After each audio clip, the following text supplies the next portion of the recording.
মর্দক ধরবে তাহলে মরদ দিয়ে, কেউ যদি কবিতর দিয়ে জাটা বক ধরবে যায় কথা কেন রে, কবিতর নিয়ে গেছে। এখন আবার জানেন ডাক চেনেন, ডাক ডাক মারার জন্য আর ডাক লেখা লাগে না, ওই মোবাইলে ডাকের সাউন্ড সেভ করা আছে, আমি দেখেই বংশ হয়ে যেতে পারি। ওটি ওই মোবাইল ঢাকা থিয়া ওটির সাউন্ড চালু করে দিতে, ডাকের সাউন্ড। আমি একদিন খুঁড়ি চিকেরে কোনটি না হট হট না বন্ধ হয় না, পরে যা ভারত যা দেখে আমার বাড়ির কাছে এতই ডাক আছে বুঝছেন, আমি তো মেরে পারি না। ওই পুপ্পার একসঙ্গে আসছে মোবাইলের দিকে দিতে এমন সাউন্ড, একটু অবিকল ডাক। তাহলে ডাক দিয়ে ডাক ধরা লাগবে, বক দিয়ে বক ধরা লাগবে, কবিতর দিয়ে কবিতর ধরে, ঘুঘু দিয়ে ঘুঘু ধরা লাগবে, তা মরদ দিয়ে মর্দক ধরা লাগবে। হ্যাঁ ওই ওই টুটকা ফাটকা লোকরা চেয়ারম্যানের কাছে বসলে ওই জন্য চেয়ারম্যান তোরা কেটে খাচ্ছ বাড়া। আর এই একটা এই আমার আরমান ভাই, আরমান না এই আরমান আলী হিরো ভাই, হিরো দেখছেন কুমতা নামলা হিরো ভাই তো খালি 15 জন লোক আপনারা ঠিক করে পারেন, এই এক লোক ঠিক, পুরো ইউনিয়ন ঠিক। আমরা দোয়া করব এই প্যানেল চেয়ারম্যানকে আল্লাহ উমারের মতো যোগ্যতা দিক না, আমিন। আমার ভাই মেম্বার মোস্তাফিজের নাকি আবু সুফিয়ান, আমার ভাই কি উদার মনের মানুষ। ও গতবারে মাহফিল করতে আমার ডানি বসেছিলেন, ওনাকে আমি আজকে জিজ্ঞাসা করি ভাই আপনার মা কেমন আছে, কোথায় ভালো আছে, মনে আপনি তো বলছিলেন যে আমার বাপ মারা গেছে, ওই কথা আমার খেয়াল আছে। ভাই দেখেই মনে হচ্ছে আমাকে মাথার আল্লাহ কিছু না দিক আপাতত চুল দিছে। তো এতদিন শুনেছি যার মাথার চুল নেই তাই বলে বুদ্ধিজীবী, আশ্চর্য কথা। চুল না থাকে বলে বুদ্ধিজীবীর গুণ। তাহলে আমরা এই যে কোরআন সাইদির মাথার চুল, যত বক্তা আছে খালি এক বক্তার মাথার চুল নাই, সে বগুড়ার হচ্ছে আমজাদ হোসেন রাশেদি, তার সব বক্তাই আমার মাথার দিয়ে চুল হাতি বান্ধিয়েছিল, উগ্রামের পারবে না, আমার টানিয়ে নিয়ে দেবে তো উগ্রানের বুদ্ধি নেই। এত কোরআন এদের কথা, এত বক্তৃতা আল্লাহ করাচ্ছে, এত কথা মুখস্থ আছে, আর আমাকে কথা তুই কি জানিস?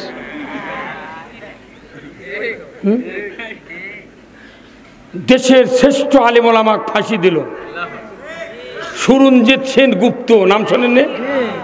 এই বেচারা একজন অমুসলিম ছিল, দুঃখে বেদনা ভরে যায়। একজন অমুসলিম তাই ইসলামের বিরোধিতা করে তাই বলছে যে যে ব্যবস্থা হয়েছে ট্রাইব্যুনালের, এখন আর এদেরকে ফাঁসি দিতে কোনো বাধা নেই।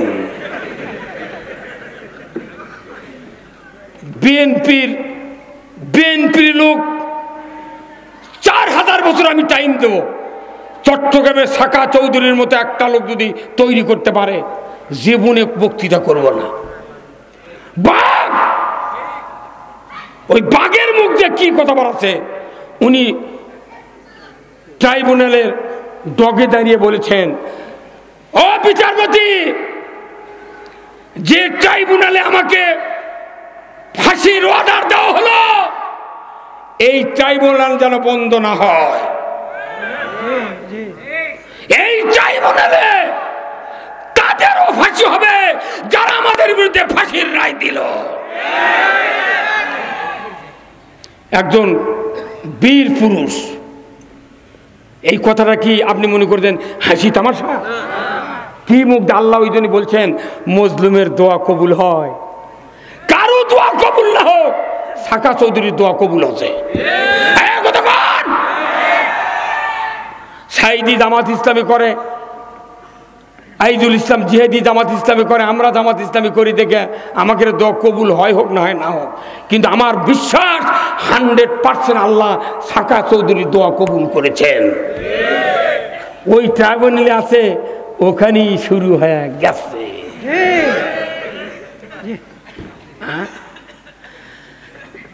আমার একটা স্বপ্ন পূরণ করো ও গো দয়াময়, তোমার পথে চলতে গিয়ে মরণ যেন হয়। সাহাবাদের কলিজা ঠান্ডা হয়ে গেছে, রসুলের কলিজা ঠান্ডা হয়ে গেছে। কোরআন বিজয়, এটাই হলো ইমানদারের অন্তরের আসল উদ্দেশ্য, লক্ষ্য। আমার আপনি শেষ করার আগ দিয়ে করলেন সাধারণভাবে হ্যাঁ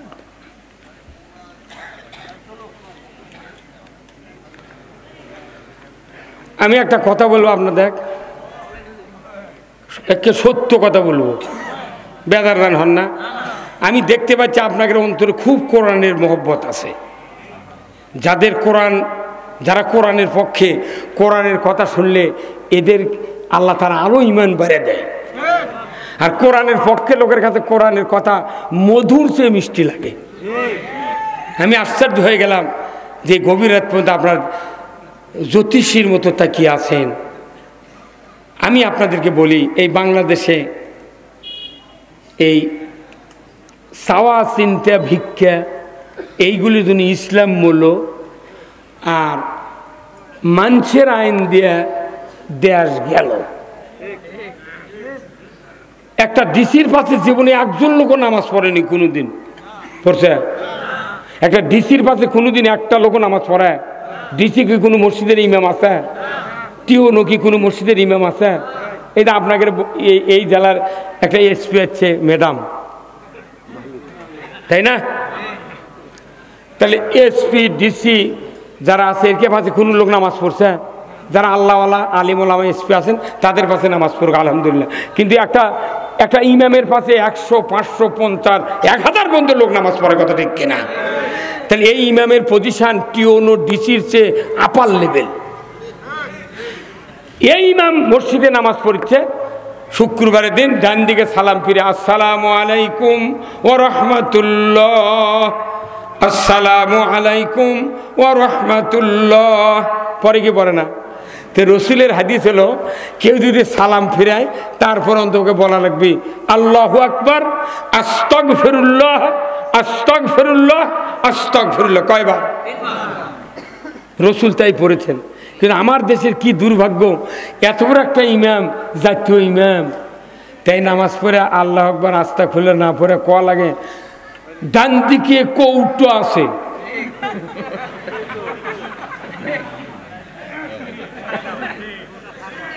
ডান দিকে কি আছে? কোটো কনা কৌটো, ভালো বাংলা করছে কৌটো আছে, মেহেরবানি করে কৌটো ছাড়বেন। কিন্তু যাই কৌটা প্রথম আগে দেয় এই জীবনে টাকা দেয় না।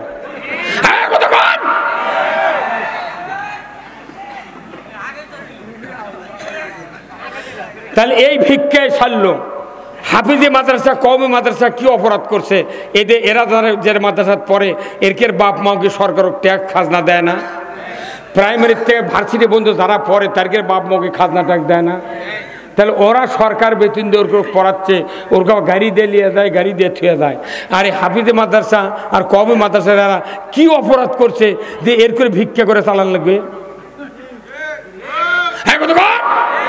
যদি ভিক্ষা করে চালান লাগে, এরা 2 বছর ভিক্ষা করে চালাক মাদ্রাসা, ওর খেয়ে বেতন 2 বছর একটু দিয়ে তোরা আবার ভিক্ষা করে চালা চালা। এদেশে ইসলাম কায়েম হয়, হাফিজা মাদ্রাসা, মসজিদ, কওমি মাদ্রাসা সরকার বেতন দেবে ইনশাআল্লাহ। বেতন দেব আমরা। যত দুর্নীতি হয় আমরা দুর্নীতি করব না, একটা টাকা খাবো না, আমরা মানুষকে খাওয়াবো।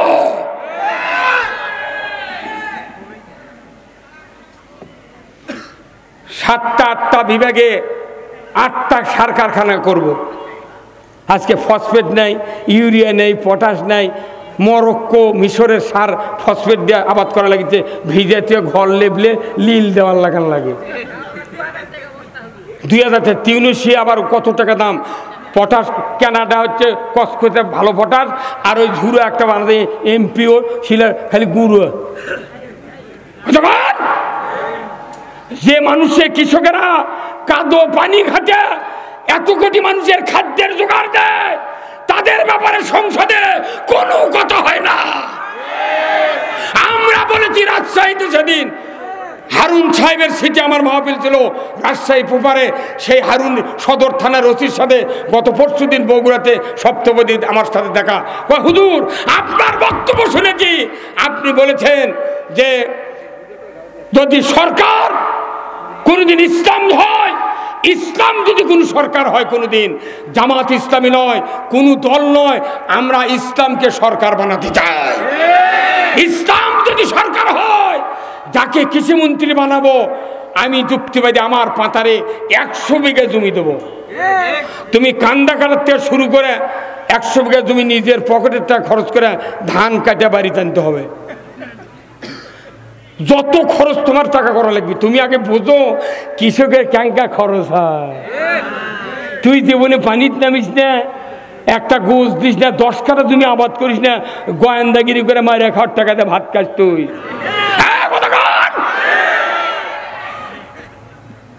তুমি কৃষকের দর উঠবে কেমনে? পুরুষ মানুষ কৃষিমন্ত্রী হলে তাও হয়, বানাচ্ছে আবার মেয়ে মানুষ বানাচ্ছে কৃষিমন্ত্রী। ই পেশাব করবে যাতে স্যান্ডেল পাওয়া যায় টেবলে ভারত, স্যান্ডেলের তলায় ভেজে না, ইয়াতে কৃষিমন্ত্রী হয় না। কৃষি খাতে যে ভর্তুকি আমরা হিসাব করে দেখেছি, আমার ইউনিয়নের যতগুলা খাস গাড়ি আছে, আমার ইউনিয়নে আমি কাগজ তুলেছি, 27টা দাগ আছে আমার গ্রামে খাস। আমার এক গ্রামে আছে 27টা দাগ খালি খাস করতেন। আমি হিসাব করে দেখেছি সারা বাংলাদেশে ব্রিটিশ সরকার গরিবের উপকারের জন্য সরকারি খাস গাড়ি করে থয়ে গেছে। ধনী মানুষের পুকুর দেওয়ার টাকা আছে, এর কেউ তো টাকা নেই। এরা তোর ডাল খাওয়া দেয়া, কুটুম শাকে দিল, তাও একটা চিংড়ি মানে আলু ঘাটে দিবি, সেই সুযোগ আর নেই। এগুলো দিয়ে দল পালিচ্ছে গাড়ি দিয়ে।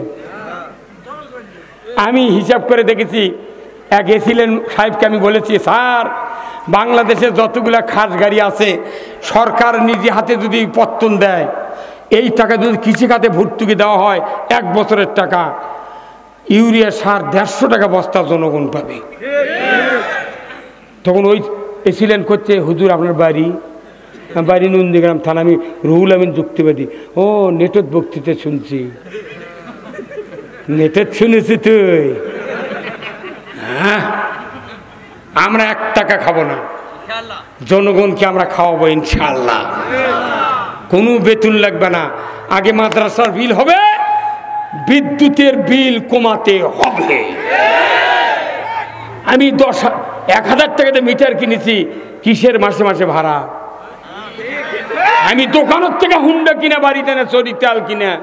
দোকানদার যদি বলে তুমি যত কিলো চলবে আমার কিলো প্রতি 2 টাকা ভাড়া দেওয়া লাগবে, ওই দোকানদারের মাথা থমো। টাকা দিয়ে হুন্ডা কিনে তুকিতে ভাড়া তোমরা কথা কেন ভাড়া? আমি মিটার কিনেছি, তুই মাসে মাসে ভাড়া নেবো। 100 ইউনিটের এই দাম, 200-র এই দাম, আর পল্লী বিদ্যুতের কাগজত এতই হিসাব। এই ভ্যাট গুণ ভ্যাট, ভ্যাট গুণ যোগ, যোগ গুণ 2, 2 গুণ 3।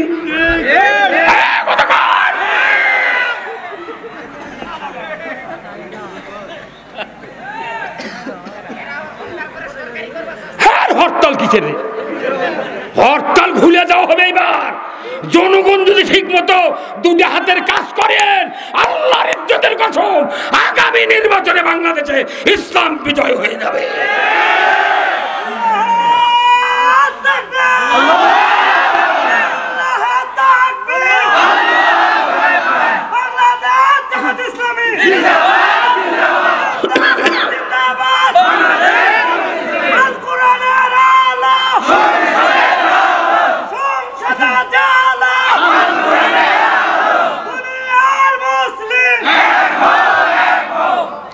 বিদ্যুৎ বিল আমার একটা মিটার, আমার বাড়ির কথা বলি, আমার বাড়ির মিটার 2টা। কয়টা?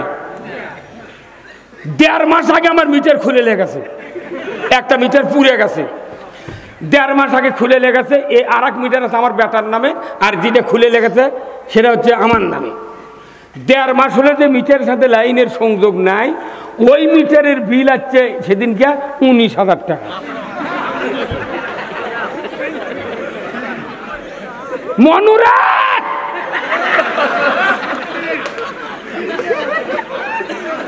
মিটার 1.5 মাস আগে খুলে নিয়ে গেছে। বিল হচ্ছে 19,000 টাকা, কোনো মাসে আমার বিল বাকি নাই। আমি তখন ওই পল্লী বিদ্যুতের ওখানে উপরে দেবেন একটা গোল চিহ্নের মধ্যে 4-5টা অক্ষর আছে, 16 কত ব্যান। আমি ফোন লাগালাম, ওই কয় অক্ষরিতে চলে গেছে ঢাকা। এক মেয়ে ধরলো, আমি কোনো আপা, আমি রুহুল আমিন যুক্তিবাদী, আমার মিটার 1.5 মাস আগে খুলে নিয়ে গেছে, সেই মিটারের বিল হচ্ছে 19,000, আর যে মিটার এখনো আমার ছেলের নামে আছে ওর বিলের কাগজ আসেনি। পরে নন্দীগ্রাম জোনাল অফিসে খবর নিলাম, বলছে স্যার আপনার ওটা একটা সমস্যা হচ্ছে, আমরা ওটা সন্দেহ। এই বেটা, তোরা কি মনে করছো যাই সরকার হয় তারই ছবি তুই ওই পল্লী বিদ্যুৎ অফিসে টাঙ্গিয়ে তুই ফাইজলেও মানা করছো? এটা তো ব্যবসা প্রতিষ্ঠান, কি এইভাবে অকাম করে? একটা মানুষ যদি কাপড়ের দোকানদারি করে, খরিদ্দার 2,000 টাকার কাপড় নিল, 1500 জমা দিল, 500 টাকা বাকি থাকলো, ওই সামনে খরিদ্দার, পেছনে এই দোকানদার, ওইটা সাক্ষাতে লেখে না ভাই? আর পল্লী বিদ্যুৎ এমন একটা ব্যবসা, সকলের বাড়ির পাশে মিটে, ওরা বিল করবে যায় কখন? ঠিক 11টার সময়। একটা মরদ মর্দন বাড়ির থাকে না, মেয়ে মানুষ ভাত পাক করে আর ওরা যায় লিখবেন। হ্যাঁ, তখন এই জোনাল অফিসে চাপ দিল, এখন এই লাইনম্যান গাই লিখে নিয়ে গেছে মিটার, করছে না আমি তো লিখে দিতে যে এই মিটার নাই ওখানে। তে তুই লিখে দিলি, তুই আমার নাম মিটারের বিল এলো, করছে যাই বিল করছে তাই ওটি বস থেকে করছে। আবার এই বাংলাদেশে ওই যে চাকার কয়েল ভরা মিটার, ওটা দেওয়া হবে। ডিজিটাল মিটারে মাটি কারেন্ট খাচ্ছে, জনগণ বিল দিয়ে ফকির হচ্ছে। এক একটা এজিএম ডিজিএম এর বেতন 2.5 লাখ, 3 লাখ, 5 লাখ টাকা পর্যন্ত। এত টাকা লাগে? জনগণ ফ্যানের বাতাস খাতে শরীর ভুগসে গেছে, দরকার হলে ভেউ বেছে ওই বিল দিবি, তাও কারেন্টের লাইন কাটে না। ঢাকার দান এক একটা শিল্পপতির 2.5 কোটি 3 কোটি টাকা বিদ্যুৎ বিল বাকি পড়ে আছে, তার কাছে কোনো অফিসার যায় না লাইন কাটার জন্য, মামলাও হয় না। আর এটি 10 কাঠা আলু লেগে 4-5টা সোল বললে কোনো রকম ভ্যান চালে দিন যায়, তারই এক মালেন চায়, আল্লাহ তার কল্যাণ চায়। বাংলাদেশ এমন একটা সোনার দেশ, মাটির নিচে গ্যাস, পেট্রোল, সোনা, বালুর খনি, পাথরের খনি, মাঞ্চের খনি, এত সুজলা সুফলার পৃথিবীতে আর একটু দেশ নাই। সেই দেশের মানুষ কোটি কোটি টাকা মানুষ দুর্নীতি করে মারা খায়, আর আমাকে শুনে গরিব মানুষ তো চাউলে হানাত এত টাকা কে, ফ্রিজও এত বাড়ালো কে? হ্যাঁ, বাংলাদেশ একটা মহান সংসদ, এই সংসদে আল্লাহর কথা হওয়া উচিত ছিল, কিন্তু ওখানে মমতাজের গান হবে। বহু মন্ত্রী আমি টেলিভিশনে দেখেছি এই টেবিল চাপড়াচ্ছে এইভাবে। ওই সংসদ আর অপবিত্র হয়ে আছে। আগামী দিনে যদি কোরআন সংসদে যায়, সবচেয়ে পবিত্র হবে, কোরআন দিয়ে দেশ চলবে। জামাত ক্ষমতায় যাবে না, চরমনায় যাবে না, বিএনপি যাবে না, কেউ যাবে না, যাব আমরা ইসলামী শক্তিকে ওখানে পাঠাবো। ইসলাম যে ক্ষমতায় যাও, ইসলাম যে তুমি দেশ চালাও, আমরা পিএস দিয়ে পান্তা খায়া এমন ঘুম দিব, আজরাইলা লেগে মাথা তুলব। কি হাসিচ্ছেন? শেষ কথা হলো, আপনাদের কাছে একটু ব্যাগ যাবি ভাই, কেউ উঠবেন না। এরপরে 3টা কথা কব, একটা মায়েকেরে, 2টা আপনাকে। আপনি জান্নাতত যাবেন, মায়েরা জান্নাতত যাবে। একটু রুমাল নিয়ে ঢোকেন, যার যা পকেটে আছে না, হাতটা পকেটে ঢোকান। কি করে দিনের জন্য স্যাক্রিফাইস করা দরকার, কথা ঠিক কিনা? মা বোনেরা অনেক এসেছেন, মা বোনদের কাছে আপনারা একটু যান, মা বোনেরা একটু দিবেন। আপনাদের একটু কথা বলবো, আমি কথা শেষ করব। অনেক ভাই, আমার কালকে প্রোগ্রাম আছে অনেক দূর। আমি প্রতিদিন কথা, 47 বছর বক্তৃতার বয়স, 1976 সনে 74-এর ব্যাস আমি দাখিল। এই এতদিন পর্যন্ত আল্লাহ আমাকে সুস্থ রেখেছেন, আলহামদুলিল্লাহ। আল্লাহ খুব শান্তিতে রেখেছেন। আমি এতই শান্তি পাচ্ছি যে বাংলাদেশের মানুষ এইবার ইসলামের দিকে অনেক অনেক এগিয়ে যাচ্ছে, আলহামদুলিল্লাহ, অনেক এগিয়ে যাচ্ছে। খালি যদি বিএনপির ভাইয়েরা এই দেশে ইসলামী পন্থার যারা আছে সবাই মিলে ইসলাম কায়েম করে বাংলাদেশ শান্তিতে ভরে যাবে। তো এ ভাই আপনার এই কোথায় লোক, কোথায় আপনার ভাই? এই এই 2 টাকা দাম ব্যাগ কিনা পারেন না, ওই চাদর ওই দিক খুব আছেন আপনি। আপনি টাকা দেন, একটা লোক এই বিরাট জান্নাতের বাগান।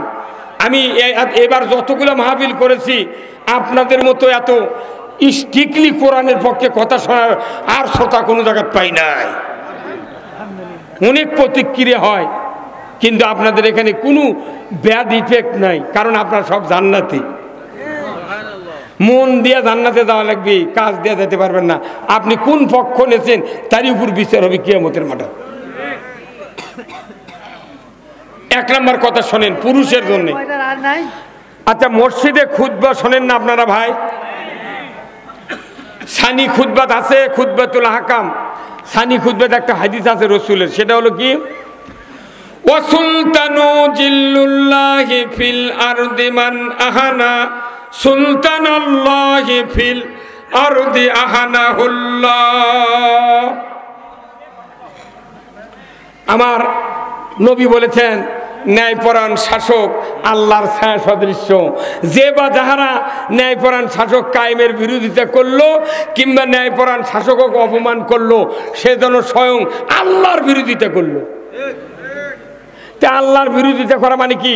ন্যায়পরায়ণ শাসক যারা চায় না, কোরআন বিজয় চায় না, এরা কার বিরোধিতা করলো? এটা খুতবাত প্রতিদিন শুক্রবারে, মাসে 5 বার, বছরে 52 বার, 54 বছরে 2,08,00,000 বার এই খুতবা প্রত্যেক মসজিদে তেলাওয়াত হচ্ছে। কিন্তু দেখা যায় সমাজের কোনো পরিবর্তন নাই, কারণ ইমামেরা এই কথা নিজেরা পড়ে না, মুক্তাদিরকে বুঝাতে পারে না, যার কারণে বাংলাদেশে আমাদের মায়ের খাওয়া লাগিচ্ছে। এটা তো বয়তুল মোকাররমের ইমাম যদি 100 বছর আগে থেকে হাদিসটা বুঝাতে পারত, তাহলে সচিব, ডিসি, এসপি, ডিএমপি, কমিশনার, বড় বড় অফিসাররা ওখানে কারলিয়া নামাজ পড়ে যায় সোয়াবের আশায়, কিন্তু ওখানে যা সোয়াবের পরিবর্তে এমন বক্তৃতা শুনে ওই অফিসাররা অন্ধ বানে ছেড়ে দেয়। কি আনার ভাই? ওই যে আপনার নাম কি? এতে কি কফিলউদ্দিন সরকার, বা উনি আমার জান্নাতি ঘোষণা দিয়েছে। হেরা চোখে আবার তুই মিয়া তেল মারলে হবে না, সব জায়গায় তেল দিয়ে কাম হয় না। কোদালের দাঁড় যদি কেউ তেল দিয়ে লাগায় কোনোদিন টাইট হবে না। কথা কানা গা কোদালের দাঁত লেগে আপনাকে লবণ দেওয়া লাগবে, পানি দিয়ে মিক্সচার লবণ দিয়ে পানি দেওয়া লাগবে, তাহলে 2 ঘন্টার মধ্যে জং ধরে যাবে, কোদালের দাঁত কামড়ে ধরবি। আর কেউ যদি তেল দিয়ে দাঁত লাগায় কোদাল ঘুরবি খালি পিছলে। তে বাংলাদেশের মৌলবীরা ইসলামের কথা না কা ও নেতা তেলবাজি করে কোন পেট বাঁচাচ্ছে আমরা। এই কথা কন না কেমন না? আগামী দিনে কোনো তেলবাজি চলবে না, খালি চলবি লবণ আর পানি। কি